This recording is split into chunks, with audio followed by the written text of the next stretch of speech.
Museum in Windsor Locks, Connecticut. I am the operations and programs manager down there. Have any of you been to the Air Museum before? A couple? Awesome. All right. I'm going to give a brief overview just for those of you who haven't. So we are the 7th largest air museum in the country, largest air museum in the New England region. We started out, our parent organization is the Connecticut Aeronautical Historical Association. We started in 1959 when these gentlemen right here decided they wanted to buy this airplane. It was a Bancroft biplane. They pooled their money, got it together, they bought the plane. It burned in a fire, but they kept the name and it kept the organization going, and we incorporated in August of 1960, so we just celebrated our 64th year as an organization. We moved, I don't know if you know, in Windsor Locks out on Route 75, we were right by the airport, which is up there. We had a big outdoor display that we had going for many years. Our name was actually the Bradley Air Museum after the Bradley Airport. However, in 1979, the tornado blew through the area, and unfortunately for us, the museum was right in its path. This was one of the buildings the museum was a part of. These were some of our aircraft. Some of them went for what we call their last flight, so you can see upside down. However, even after a fire and a tornado, we came back and we moved to our location now, which is on Perimeter Road, right behind the airport, near where the air traffic control tower is. And we moved there in 1981 and have been there ever since. We did change our name to the New England Air Museum to better encompass all of New England versus just Connecticut. We have a lot of different aspects to our museum. One that we like to highlight is our restoration team. They are one staff member and like 100 volunteers that come in 2 times a week. They work on restoring all of our aircraft, so they are all restored in-house. They come to us looking like what you see on the bottom, and they restore them to look brand new again. So we are very proud of that team of volunteers. We have some one-of-a-kind aircraft at the museum, including our VS-44 Excambian, which you can see here. It's a flying boat. Igor Sikorsky from Connecticut built it in the 1940s. There was only 3 he made. This is the last surviving one. So if you come to the museum, you get to see a lot of things you might not see anywhere else. We have a lot of different exhibits as well. Our newest one is the Tuskegee Airmen exhibit, the Tuskegee Airmen, Their Untold Stories, which highlights African-American aviators in World War II and their triumphs. Our next exhibit, we will be redoing the Igor Sikorsky exhibit, all about Igor Sikorsky, the pioneer of helicopters. Our big excitement this summer that I just have to point out was we did get a newest airplane, our F-15 from Barnes, flew in just a few weeks ago to Bradley, went to the Air Guard to be demilled, and it was a big excitement. They brought it over from Bradley, from the 103rd, and it's now sitting outside until it finishes off-gassing and we can bring it inside. So that will become our newest in time period, but also just newest airplane to the museum. So we were very grateful for the Air Guard at Barnes for that. And then I also just have to give a shameless plug for our programs that we have. This program, that you're going to hear today, was one that was given about 1.5 years ago. We have Adult Aerospace Academy programs, which happen in the spring and the fall. They're usually an hour lecture given by either myself or another expert in the field. So these are some of the lectures that we've given in the past. This fall we haven't even released these yet, so you guys get insider knowledge, but in October we will be having a talk on blimps during World War II. In November, we will have one on kind of a history of astronomy and some basic astronomy stargazing tips. And then we will have a curator talk in December to be announced what his topic will be. All right, so let's get into any questions on the museum. If you're ever in the area, please feel free to stop by. You can look us up on neam.org to see what we have going on. But today we are going to talk about early stunt pilots. So this kind of ranges from the early Wright brothers, so the Wright brothers in 1903, to about the end of the 20s following these stunt pilots. I find this fascinating. I hope you will too. So we have pictured here the Wright brothers. On December 17th, 1903, the Wright brothers took to the skies and completed the first ever controlled, sustained, powered, heavier than air flight ever recorded. So we consider heavier than air flight to be aircraft versus blimps, kites, things like that. Those are considered lighter than air aircraft. The flight actually only lasted 12 seconds, but this flight changed the course of history, shaped the world as we know it, and it also started a new form of entertainment, air shows. So in 1909, just 6 years after the Wright brothers' historic flight, the first ever international air meet was held in Reims, France in August of 1909. It was called the Grand Semaine d'Aviation de la Champagne. I know I butcher that, but in English, that's the Great Aviation Week. And it was named because it was sponsored by the local champagne manufacturers. This was the first ever event to celebrate heavier than air flight. 38 aircraft entered the meet, only 23 actually flew, but over 200,000 spectators watched over the course of the Great Aviation Week. The pilots that participated were some of the most famous of the day, and one of the only two, they were all French except for two pilots, and there was one from the United States, and that was Glenn Curtiss. Glenn Curtiss from the US, he would go on to be considered the founder of the US aircraft industry. He was born in 1878 in New York and began his career in bicycles and motorcycles. Curtiss manufactured motorcycle engines as well as raced them, and he set a motorcycle land speed record in 1903 at 64 miles an hour for 1 mile, so really going crazy here, as well as an unofficial world record of 136.36 miles per hour in 1907 on his own designed bike. Curtiss became involved in aviation after his motorcycle engines were actually used to power aircraft, starting with airships and dirigibles. And he eventually was invited to join the Aerial Experimental Association in 1907, which was founded by Alexander Graham Bell. So this was pretty exciting stuff. Curtiss launched his career designing and building some of the most advanced aircraft of the day.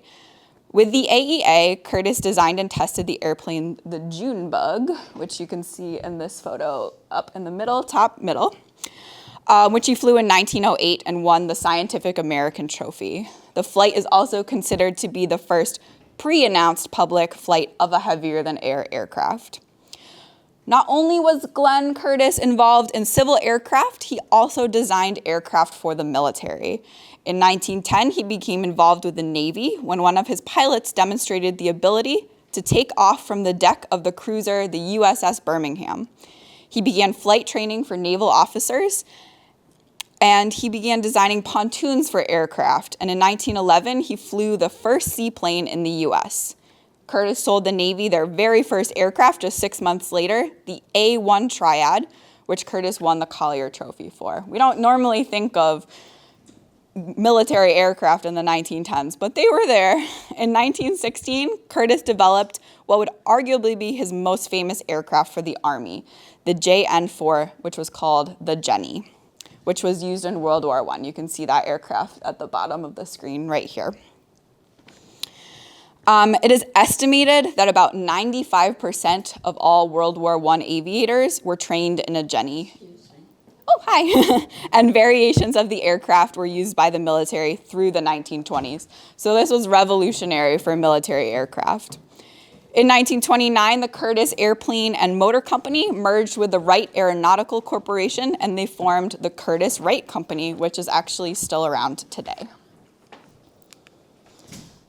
So jumping back to our first air show ever in France. So at Reims, Curtiss flew in one of the most popular and prestigious events, the Gordon Bennett Trophy, which was sponsored by the publisher of the New York Herald, Gordon Bennett. Curtiss flew against many famous pilots of the day, including Louis Blériot from France. Curtiss went on to win the award, and this was a huge honor because this meant whoever won this trophy, the next international air meet would be held in their country.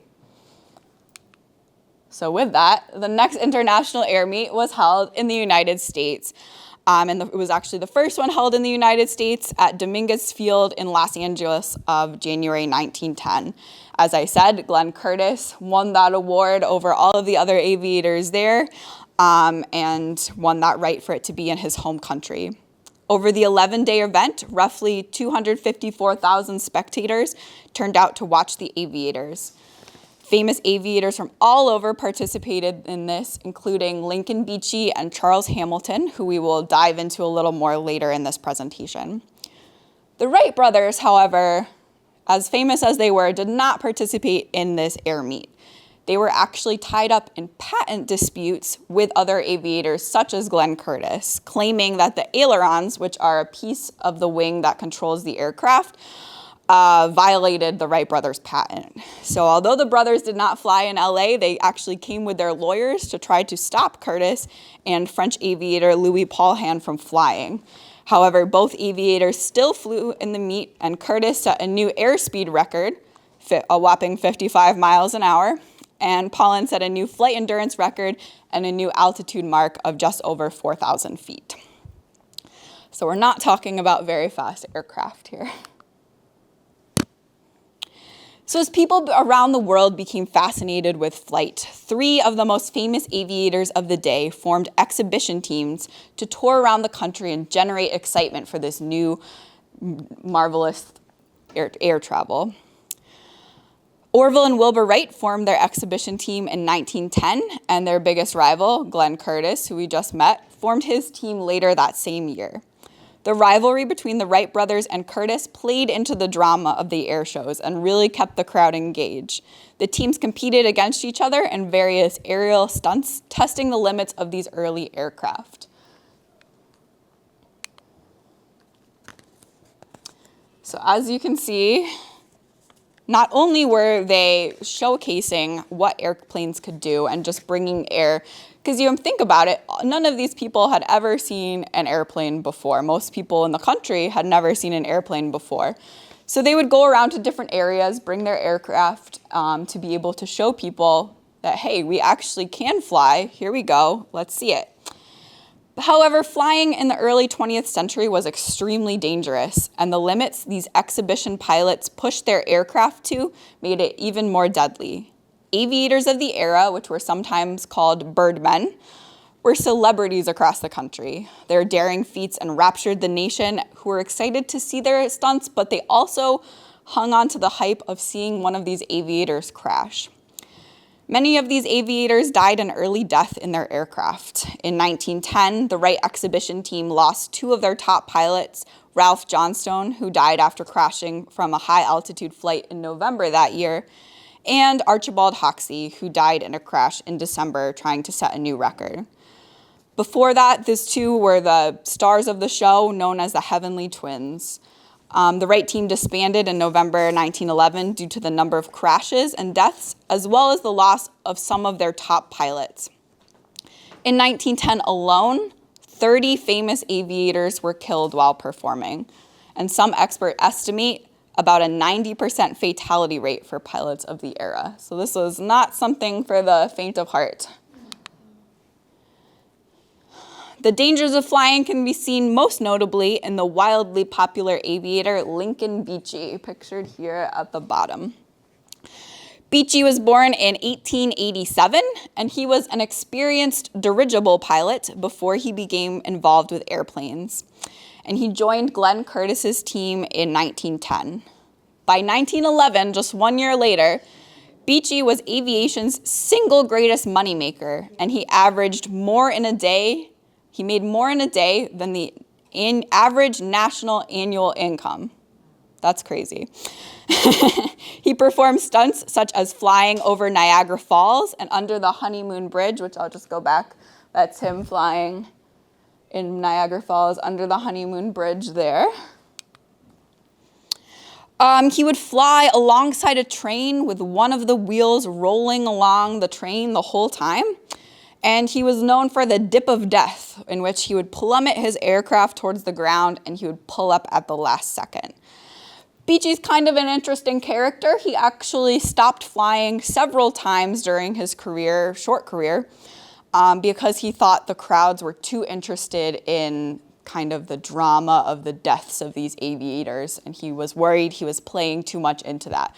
But each time he would come back and do it again. Finally, after he left the Curtis team, he teamed up with automobile racer Barney Oldfield for a series of famous exhibition races, which you can see in this lower picture right here. Lincoln Beechey unfortunately died at the young age of 28 during an exhibition flight in San Francisco, when he maneuvered and his wings suddenly snapped off, which caused his aircraft to crash into the sea. So this is, let me just start the video. This is just a short video. There's no sound, but it just gives you a little bit of a sense of what these aircraft look like flying.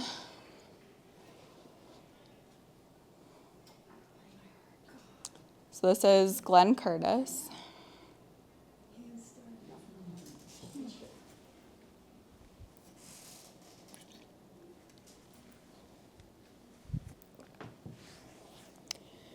This next clip shows Lincoln Beechey, who we just talked about.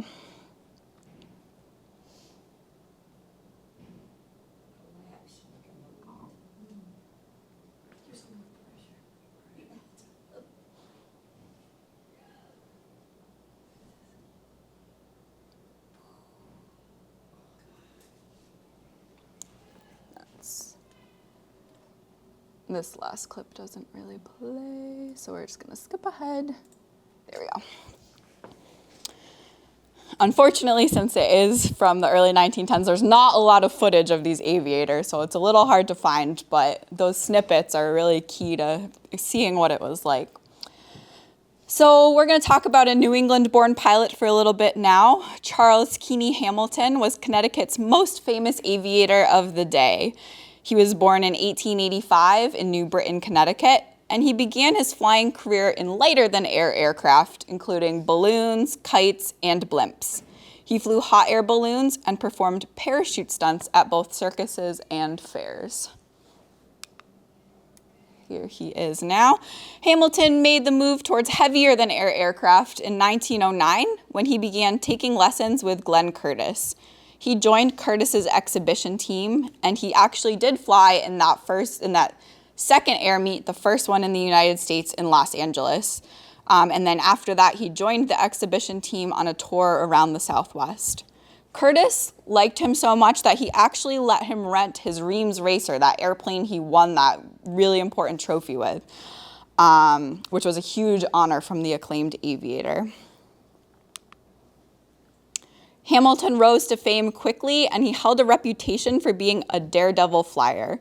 He had a reputation for taking on any stunt, and like other aviators of the time, rose to fame that we could now equate with athletes today. He traveled across the country, competing in competitions and showcasing his talents in exhibitions. Hamilton accomplished many firsts in his career. Some of these might not sound too exciting, but he was the first to fly in the state of Washington the day before he crashed his airplane into a lake. And he became what they quote unquote, the first air visitor to Vancouver later that same month. Hamilton broke Curtis's record for the quickest takeoff, completing the task in just 79 feet and 3.8 seconds. So these are some of the flyers for Hamilton's events that would bring people out to watch. So like all aviators of this time, Hamilton's stunts put him in harm's way all of the time. This image shows that crash that I just mentioned, where he crashed into a lake, which was in the middle of the race course in Washington State. Hamilton wouldn't put it past himself to fly his aircraft under the influence of alcohol as well, and he was reportedly drunk at the time of this crash. It is reported that Hamilton survived just about 60 crashes throughout his career, so he was one of the lucky ones for sure. On July 2nd, 1910, Hamilton arrived at his hometown in New Britain, Connecticut for the first ever air show in the state, which was held at Walnut Hill Park. He was a hometown hero and attracted a huge crowd to see one of their own fly into New Britain. Hamilton, he was flying the first ever heavier-than-air aircraft that the New England region had seen, was the star of the show. So here he is flying into New Britain, Connecticut. We actually have an aircraft that's very similar to that at the museum that was built by a 17-year-old kid a couple years later. His name was Howard Bunce, and he actually went to this air show, was so enamored with the pilots. He bugged them all, got how to build it, and brought it home and built his own aircraft. So we have that one in the museum. With the Hamilton Standard Company? He's not. I did some research on that because I was wondering that too. He's not in different Hamiltons, but interesting that they're both Connecticut based, right? Oops. There we go. So less than a week later after that, on June 13th, 1910, Hamilton became the first person to fly between two major cities. He flew from New York to Philadelphia, which was a significant distance for the time period. The feat was sponsored by the New York Times and the Philadelphia Ledger, and the newspapers had Hamilton convey a message from one paper to the other to confirm the achievement. He took off from Governor's Island at 7:30 in the morning and arrived in Philadelphia at 9:26 a.m. He then flew back, completing his trip. Hamilton won $10,000 for this achievement, which today would be worth over $300,000. So definitely worth a couple-hour flight. However, he was getting all this money, but Hamilton was not exactly a guy who managed his money well. So he soon fell behind on his lease payments to Glenn Curtiss for that Reims racer. He was also experiencing cuts from his prize money. Curtiss actually sued him and repossessed the racer, so Hamilton was out of an aircraft. He left the Curtiss exhibition team and had his new aircraft, the Hamiltonian, pictured here, built. And he continued to tour the country with teams as well as solo flights since he was so famous. By the time he died, he was reported to have earned about $250,000, but like I said, not very good with money. He saved very little and died nearly broke. Charles Hamilton died in January 1914, not from a flying accident, but from tuberculosis, and he is buried in Hartford, Connecticut. We're going to switch away from the exhibition teams for a little bit and talk about a phenomenon called barnstorming. So after the height of the exhibition team popularity had passed, they were only really popular in those couple years in the late 10s, like 1910, 1911. A new aerial entertainment took to the stage after that, barnstorming. Barnstorming became popular mostly in the 1920s after World War I was over. The war had left both a surplus of military aviators as well as the Curtiss JN-4 Jenny biplanes. So as you can see, all of these aircraft that you're looking at are those Jenny biplanes that Curtiss had built for the war. There was so many of them afterwards that the Jennies were sold as surplus for sometimes as little as $200. So it made owning one pretty accessible to pilots.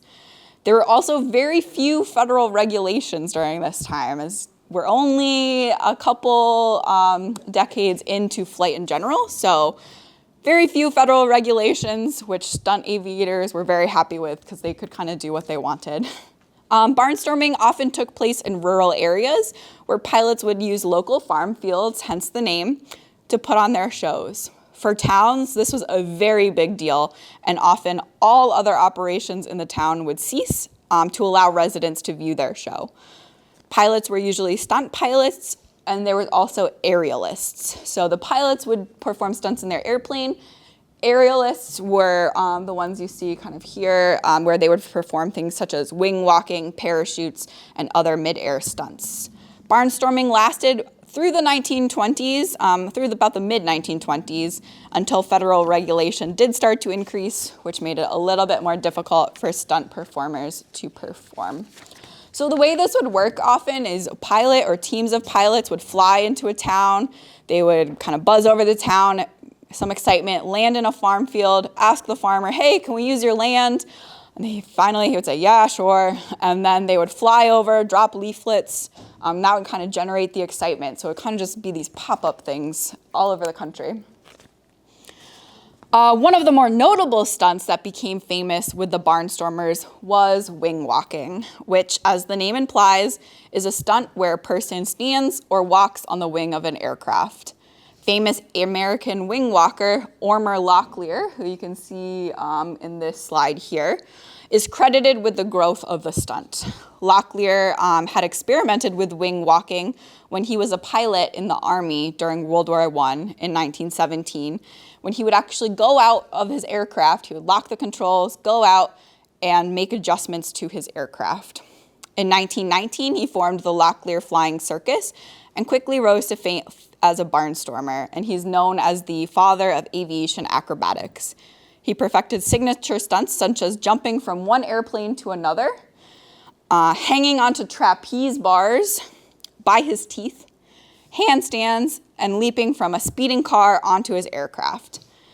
Locklear's stunts were noticed by Hollywood, and July 1919, he was signed onto the movie The Great Air Robbery, which you can see the poster for here. That movie was such a success that they signed him on for another movie, The Skywaymen, in June 1920. During the filming of the last stunt scene, however, which Locklear insisted to keep authentic, would be filmed at night, Locklear and his co-pilot crashed into an oil well, resulting in a massive explosion which killed both pilots. I did look into, when I made this presentation, I wanted to be able to show bits from these films, but they are actually both considered lost because no known footage remains of these films today. In 1936, the government actually banned wing walking below 1,500 feet, which effectively ended the stunt as spectators on the ground could not see anything higher than that. However, it does still go on today. Later in the 70s, rules came about being attached to the wing, carrying parachutes, and so the practice does still exist today. There are schools out west if you want to try your hand at wing walking. I think I'm good on the ground, but they do still exist today.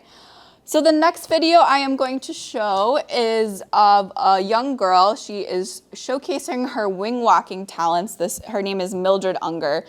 And she was a dancer at the time, but her father was a balloonist, a stunt pilot. So I'm sure they had a conversation at dinner later maybe about letting the 10-year-old fly, but she's gonna do the Charleston on the wing of the aircraft. There's no audio to this as well.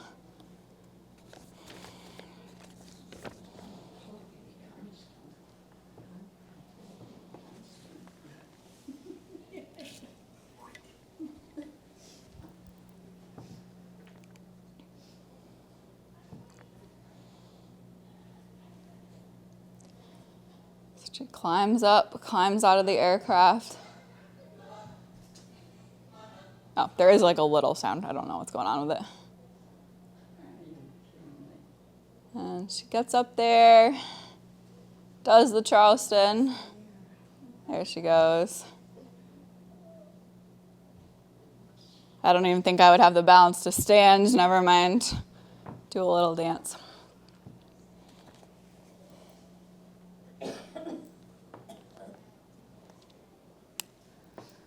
So just to shoop. One group of daredevil pilots of the 1920s was called the 13 Flying Black Cats, sometimes just referred to as the 13 Black Cats. Their group performed with 13 members in 1924, and as you can see from this photo, they had a uniform of a black sweater with a cat and the number 13 on the front. And the group consisted of pilots, movie stuntmen, and automobile racers. They became famous in the 1920s movies, including Howard Hughes's Hell's Angels, and their goal was actually to corner the market on movie stunt work, but they also performed in air shows and other performances as well. The group disbanded in 1929 due to the amount of competition for other stunt pilots. Notable pilots included Paul Richter, who went on to become one of the founders of TWA.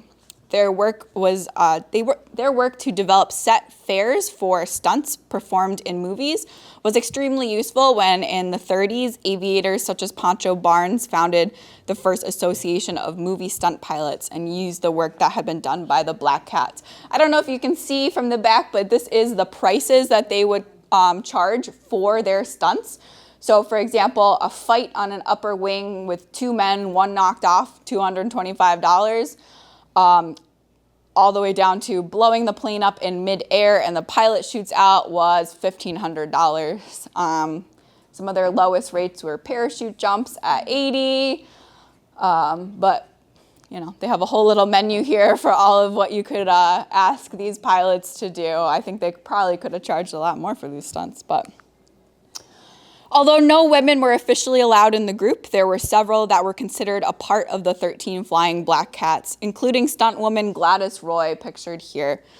Roy joined the barnstorming scene in the 1920s as a parachute jumper, and she soon became a stunt performer and wing walker.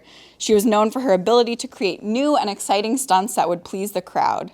She would walk across airplane wings blindfolded, dance the Charleston, similar to what we just saw, and perform the lowest parachute jump at the time from just 100 feet. Roy might have been best known for her stunt with fellow stuntman Ivan Unger, in which they played tennis, as you can see here, atop a Curtiss Jenny in flight. She performed stunts in movies as well, including the 1925 Western The Fighting Ranger and the 1925 movie The Airmail. Gladys Roy died tragically in 1927 in her early 30s after she unfortunately walked into a spinning propeller. I know, sorry, the end of these aviators is not uplifting, but all right, we're just gonna watch. So this, I'm just gonna skip ahead a little bit. So this is another woman, Gladys Ingle, who would do a stunt where one person would fly and their tire would fall off on purpose, and then she would strap a tire to her back in another aircraft. You can see her here. And she would switch aircrafts in midair.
So she successfully changes the airplane tire, but that was one of Gladys Ingle's famous stunts that she would do across the country.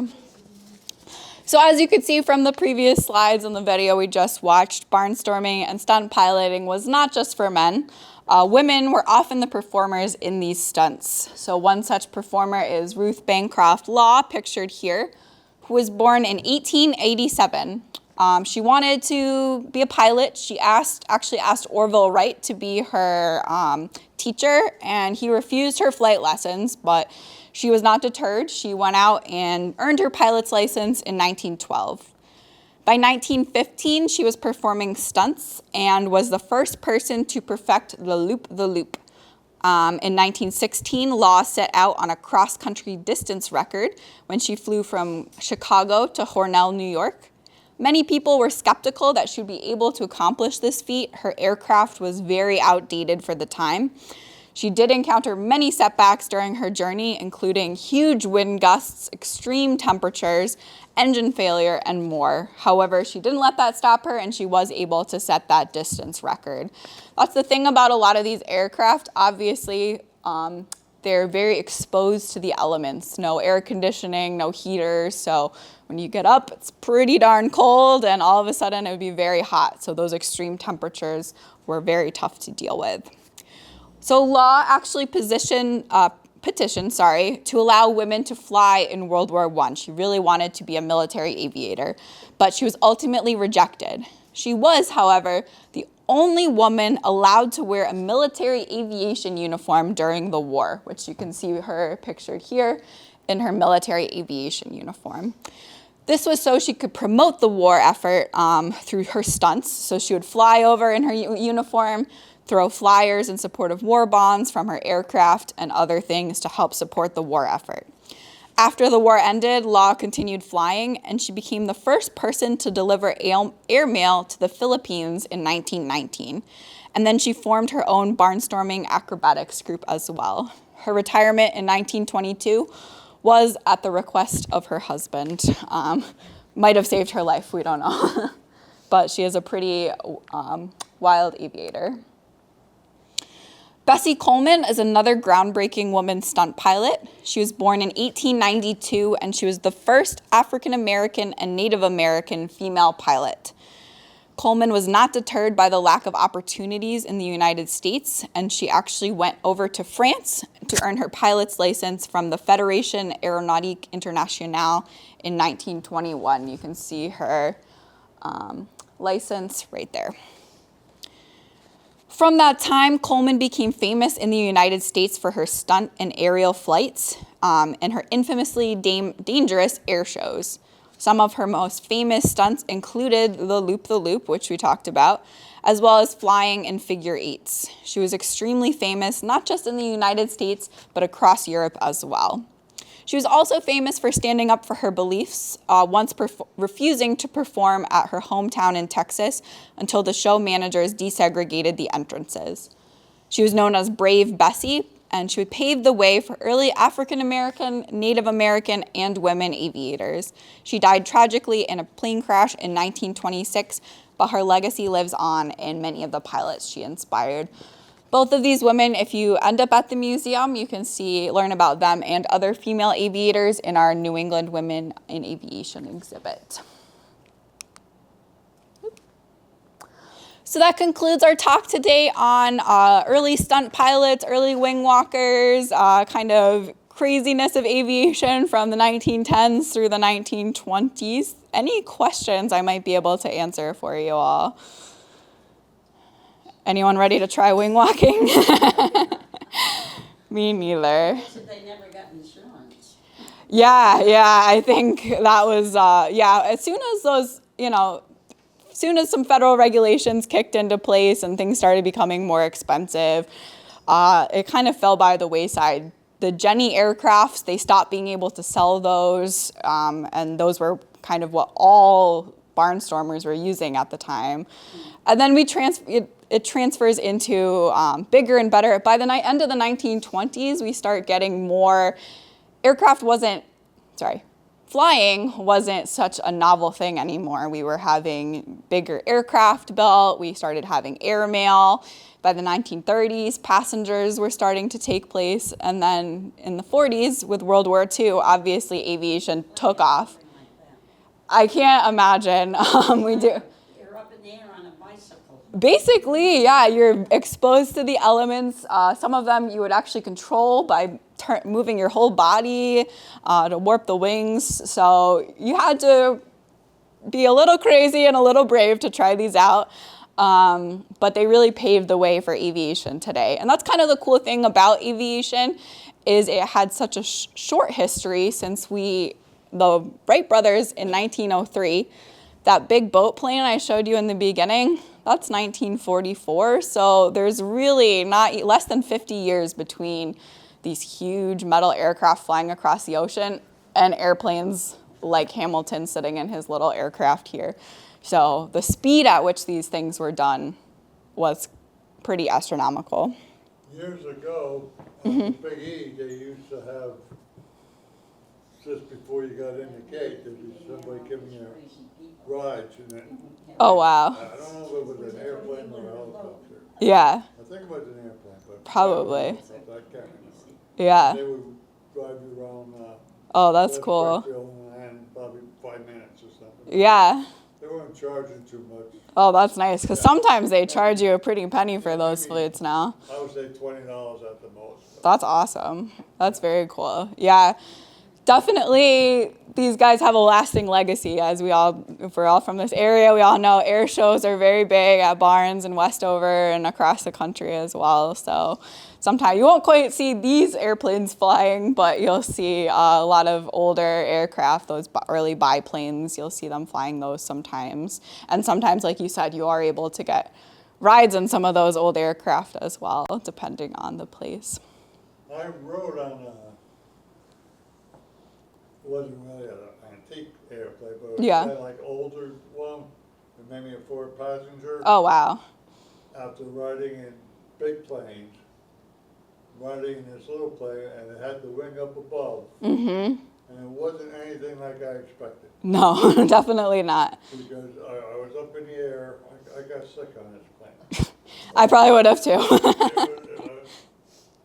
You could see the ground from up in the air, and it was a little bit windy that day. Yeah. And I remember I was kind of young, maybe 22.